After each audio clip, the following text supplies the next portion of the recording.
हाय guide, कैसे हैं आप लोग। उम्मीद करता हूँ अच्छे होंगे। आज का जो क्वेश्चन है वो कुछ ऐसा है। मैं आपको क्वेश्चन बता रहा हूँ। Print the sum and difference of both integers separated by space on the first line and the sum and difference of both float scale to 1 decimal place separated by a space on the second line. तो मतलब ये है कि हम input दें, जैसे कि मतलब कोई संख्या में इनपुट दे दें। माना हमने इनपुट दिया 10 और 4, तो इनपुट देने के बाद क्या हो कि 10 और 4 14 होता है ना, तो उसका सम आ जाए। ओके। और जब हम इसका डिफरेंस निकालें तो उनका डिफरेंस आ जाए 10 - 4 6। और ऐसा ही हमारे साथ फ्लोट नंबर में हो, मतलब 4.0 एंड 2.0, तो 4 and 2 6 एंड 4 - 2 2। तो ये प्रोग्राम हमें बनाना है, और कैसे बनाना है, और इनपुट जो हो वो एक ही लाइन पे हो और आउटपुट एक ही लाइन पे आवे, ये इसकी कंडीशन है। और फ्लोट में क्या हो कि फ्लोट के बाद केवल एक जीरो आवे। जो फ्लोट के नंबर आए हुए हैं तो केवल एक फ्लोट नंबर, मतलब एक स्पेस, मतलब एक अंक आवे। पॉइंट जो नंबर हो वो केवल एक आवे। चलो अपना हम कोड यहाँ से रेडी करते हैं लिखना। हमने यहाँ पे लिखा इंट ए कामा बी, ये हमने 2 इंटीजर्स ले लिए। एंड स्कैनर SCANF, ऐसा करते हैं। अभी फ्लोट को भी ले लेते हैं। FLOAT, फ्लोट का मिल गया C, D, सेमीकोलन। अब हम यहाँ से इनपुट देना स्टार्ट करेंगे। तो इस स्कैन एफ फंक्शन से हम चूँकि इनपुट देते हैं तो %D स्पेस %D।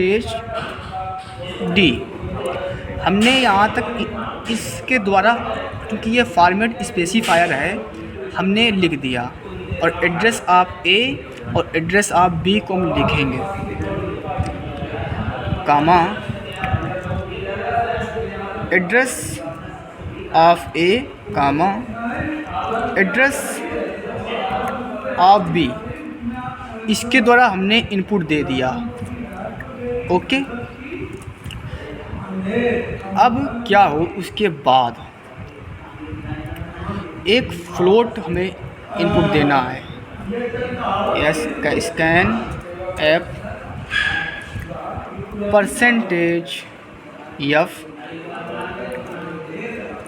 क्योंकि जो फ्लोट का फॉर्मेट स्पेसिफायर होता है वो F होता है, %F। और यहाँ पे कामा एड्रेस ऑफ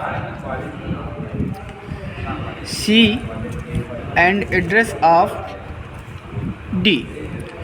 इतना हमको देने के बाद अब क्या करेंगे, अब तुमको दिखाते हैं। प्रिंट कराते हैं प्रिंट एफ का मतलब होता है फॉर्मेट स्पेसिफायर।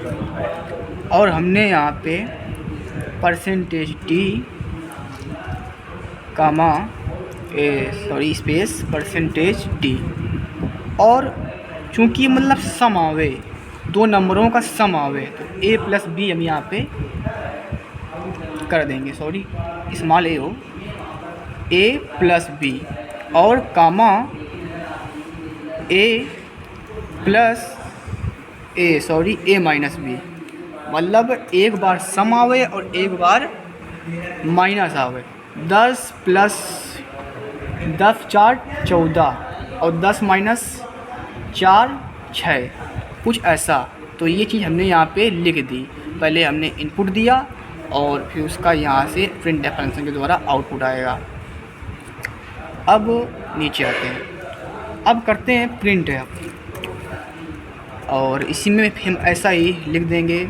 और यह चूँकि हमें यहाँ पे देना है फॉर्मेट स्पेसिफायर, तो फॉर्मेट स्पेसिफायर %F किया, और एक बार और %F, और जो हमने वहाँ पे लिखा था बस इसमें सी प्लस डी कर देंगे, सी प्लस डी कामा सी माइनस डी।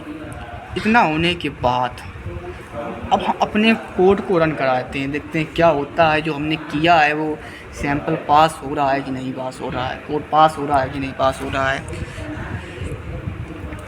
ये देखिए रॉन्ग आंसर आ रहा है, जिसमें कि हमने इनपुट दिया 10 और 4 पॉइंट दिया और 2 पॉइंट। तो जो हमारा आउटपुट आ रहा है वो चूँकि एक ही कोऑर्डिनेट पे आ रहा है, एक ही रो में आ रहा है, जबकि रो अलग अलग हों।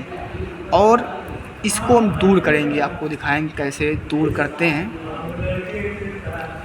And C plus D C minus D, जो ये आवे वो न्यू लाइन पे आवे तो वो लगा दे स्लैश एन कर देते हैं, स्लैश एन कर दिया। अब देखते हैं शायद कुछ होता है। और हाँ ये साथ में भी सही है, कोई दिक्कत नहीं है। अब इतने में देखते हैं क्या होता है। हाँ इतना हमारी कंडीशन सही हो गई। अब आप लोग देख सकते हो कि हमने 10 और 4 इनपुट दिया बाई इनपुट फंक्शन स्कैनफ, और चूँकि हमने 2 इनपुट दे दिया है 10 4 14, 10 माइनस 4 6, बिल्कुल सही। और 4 2 6, 4 माइनस 2 2, ठीक। लेकिन जो ये एक्सपेक्टेड आउटपुट लिख के आया है कि 14 और 6 तो आवे, लेकिन जो ये हमारे फ्लोटिंग पॉइंट लिखे हुए हैं, फ्लोटिंग पॉइंट लिखे हुए हैं कि पॉइंट के बाद इस पर केवल 1 जीरो है, और इस पर कितने जीरो हैं 1 2 3 4 5 6 जीरो हैं। तो 6 जीरो ना होकर केवल 1 जीरो हो, तो ऐसा कैसे करेंगे हम। इसके लिए हमें थोड़ा तुम्हें आपको देखना पड़ेगा कि हमारा ये जो आ रहा है आउटपुट ये थोड़ा गड़बड़ आ रहा है कि एक ही हो। तो इसके लिए हम लोग अपना थोड़ा सा, तो गाइज शुरू करते हैं इस प्रॉब्लम को सॉल्व करना। तो हम जहाँ बता रहे थे 0.1 मतलब फ्लोट जो आवे, जो दशमलव आवे वो मतलब केवल एक आए, मतलब दशमलव के बाद केवल 1 जीरो आवे, तो 1 और एफ। तो हमने ऐसा लिखा। अब देखते हैं हमारी कंडीशन सही होती है कि रॉन्ग होती है। आपको यदि समझ में ना आया हो तो आप कमेंट कर देना। मतलब इसका ये है कि दशमलव जो आए, दशमलव के बाद केवल 1 जीरो आए, और यदि हम यहाँ पर 2 जीरो कर देंगे तो 2 जीरो आएंगे, क्योंकि हमको दशमलव के बाद, ठीक है, दशमलव के बाद केवल 1 जीरो लाना है। तो हमने 1 जीरो यहाँ पर लिख दिया कि 1 जीरो आवे दशमलव के बाद, 6 7 ना आ जाओ। रन करते हैं, देखते हैं क्या होता है। प्रोसेसिंग स्टार्ट हो गई और आप देख सकते हो कि हमारा कोड सैंपल टेस्ट पास हो चुका है, और ऊपर लिख के आ रहा है बधाई, congratulations you have pass the sample test cases. So अब इस कोड को हम सबमिट को कर देते हैं, और सबमिट कर दिया। हमारे सारे टेस्ट पास हो गए और हम जीत चुके हैं। ये तो कंटिन्यू आप लोग देख सकते हो, और कंटिन्यू। अब इसके बाद नेक्स्ट चैलेंज आपको दिखाएंगे कल करके। So subscribe my channel. Thank you.